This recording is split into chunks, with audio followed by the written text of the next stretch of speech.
Cher entrepreneur, bonjour, je suis Armel Laminci de franprofit.com. Cette vidéo est la deuxième d'une série de 10 dans laquelle nous parlons de la structure type du business plan.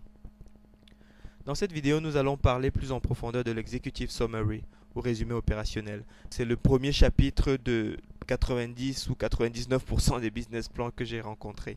Nous allons voir trois points. Donc les deux premiers points, c'est qu'est-ce qu'il faut mettre dedans, et le troisième point, donc c'est un conseil sur le moment auquel il faut rédiger cette partie et pourquoi. Premier point, donc, qu'est-ce qu'il faut mettre dans un executive summary?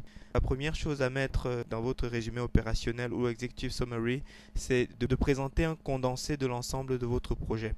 Et cette présentation doit se faire en 1 à 3 pages maximum. Donc c'est ça la durée d'un executive summary. Au-delà, vous commencez à réduire fortement le lectorat de votre document, ou l'intérêt que quelqu'un peut avoir à le lire dès la première fois où il est soumis à ce document.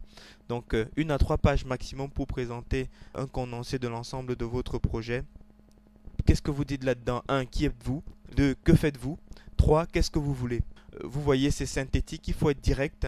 Si vous voulez un prêt, il faut le dire. Si vous voulez un partenariat, il faut le dire tout de suite d'entrée de jeu dans l'executive summary de votre business plan. Il est inutile de faire de la prose ici, parce que ici les gens veulent savoir si ça les intéresse, s'ils ont un intérêt à aller plus loin.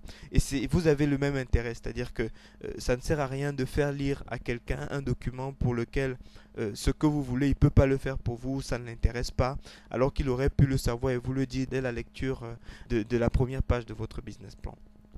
Deuxième point, donc, à mettre dans l'executive summary, donner les raisons de vous faire confiance.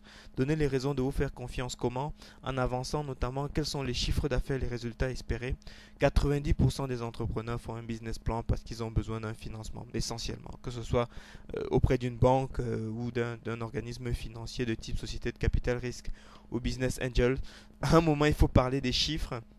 Et c'est le point que vous devez présenter tout de suite après avoir dit qui est-ce que vous êtes, ce que vous êtes et ce que vous voulez.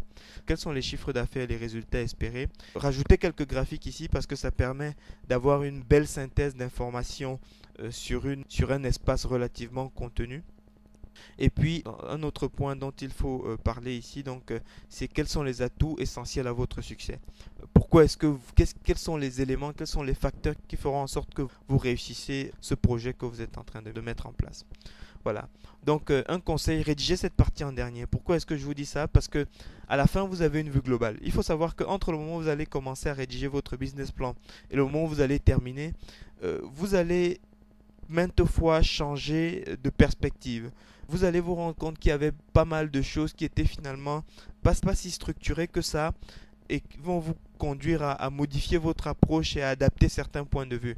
Et ce n'est qu'à la fin de votre business plan que vous avez la vue globale qui vous permet de faire une synthèse qui soit le vrai reflet de l'ensemble du document. Donc, rédigez cette partie en dernier parce que ce n'est qu'à la fin que vous avez une vue globale de tout le document. Vous avez fait tous les changements. Vous avez tous les éléments en main. Donc, c'est ça, je vous l'ai dit. Donc voilà, pour faire un résumé de ce premier chapitre, donc Executive Summary, encore appelé résumé opérationnel. Donc premier point, présenter un condensé de l'ensemble de votre projet en 1 à 3 pages maximum. Qui est-ce que vous êtes, qu'est-ce que vous faites et qu'est-ce que vous voulez. Soyez direct, perdez pas de temps. Deuxième point, donner les raisons de vous faire confiance. Quels sont les résultats? C'est ici que c'est intéressant de mettre quelques graphiques, quelques tableaux pour synthétiser l'information sur un espace relativement petit. Et puis enfin, conseil, donc rédigez cette partie en dernier parce que ce n'est qu'à la fin de la rédaction de votre business plan que vous avez tous les éléments pour vraiment en faire une synthèse qui soit représentative de l'ensemble du document. Voilà, c'est la fin de cette vidéo. Donc passez à la vidéo suivante de la série pour découvrir quelles sont les informations à mettre dans la partie présentation de l'entrepreneur et du projet et comment est-ce que vous devez présenter cette partie dans votre business plan.